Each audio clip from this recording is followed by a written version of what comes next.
النهارده الحقيقه انا عايز اكلمكم عن الطباعه. الطباعه يمكن ناس كتير جدا تحس انها انها بعيده عن مساله الطباعه دي، ولكن لو فكرنا فيها شويه هنلاقي ان كل واحد فينا مرتبط بالطباعه بشكل يومي في حياته.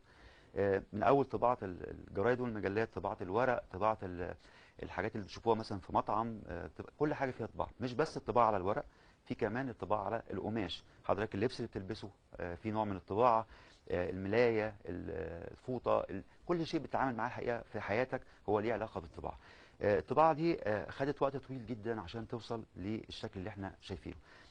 فكرة الطباعة يعني ايه؟ الطباعة ان احنا ننسخ من شيء يبقى نقدر نعمل منه مجموعة من النسخ الكبيرة بحيث ان الناس كتير تقدر تشوفه، نقدر نتداوله بشكل كبير جدا. فده كان هاجس عند الإنسانية وعند البشرية من سنين طويلة جدا، لما بدأوا الأول يعملوا الحاجة يكتبوا على الصخر وبعدين على الخشب وبعدين يعملوا الألواح أو القوالب بالمقلوب ويطبعوها بالمواد الطبيعية. كانوا ساعات بيستخدموا الدم، كانوا ساعات بيستخدموا الأشجار اللي ليها زي البنجر، الحاجات اللي ليها لون جامد، ولغايه ما يقدروا يوصلوا انهم يطبعوا من الشيء الواحد عدد كبير من النسخ.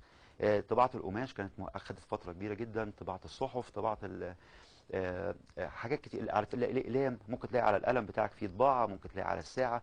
فاحنا مرتبطين جدا بالطباعه. الطباعه الحقيقه كانت هاجس بشري، وهي عمليه تراكميه، يعني خدنا سنين طويله عشان نوصل للطباعه اللي احنا فيها دلوقتي. انا الحقيقه شفت بنفسي مراحل كبيره من الطباعه، اللي الناس اللي بتطبع بالحرير، والناس اللي بتطبع بالحديد، والناس اللي بتطبع بالخشب.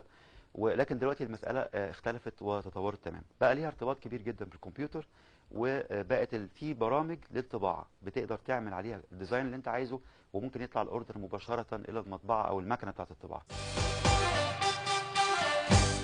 الطباعة دخلت مصر مع الحملة الفرنسية، جابوا لنا مطبعة هنا وبدأنا نطبع جريدة، وبدأنا نتعامل مع مسألة الطباعة، وتطورت جدا الطباعة في مصر الحقيقة. عندنا هنا مطابع طبعا هايلة على مستويات كبيرة جدا، طباعة الغزل والنسيج والطباعة حتى الصحفية والطباعة الورقية.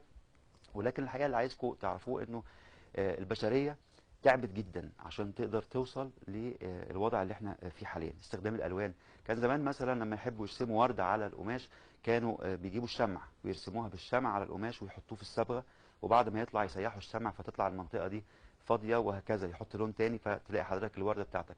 دلوقتي المسألة بقت أسهل بكتير جدا، بقى في أنواع بيسموها دلوقتي الطباعة الديجيتال، يعني الرقمية، بحيث إن أنت ممكن والمطبعة شغالة نقدر نغير الشكل المطبوع، نقدر نعمل تعديل فيه، نقدر نعمل كوبس او نسخ بشكل مختلف عن بعضها، والمكنه لسه شغاله. قعدنا سنين كتير جدا الحقيقه، اثرت جدا في تاريخ البشريه والانسانيه، الثقافه، العلم، التاريخ، حتى طبعا الصناعات المختلفه. الحقيقه بنشوف مثلا الكرتونه اللي بتجيلك فيها الميه، كل الحاجات دي مرتبطه بالطباعه. فاحنا عندنا ارتباط كبير جدا بيها، ولازم تفكروا فيها كتير. يعني لازم تفكروا قد ايه الناس بتتعب عشان تقدر توصل للمستوى اللي احنا فيه. التكنولوجيا لسه بتتطور. في دلوقتي احنا عندنا جامعات بتدرس طبعا فن الطباعه دوت.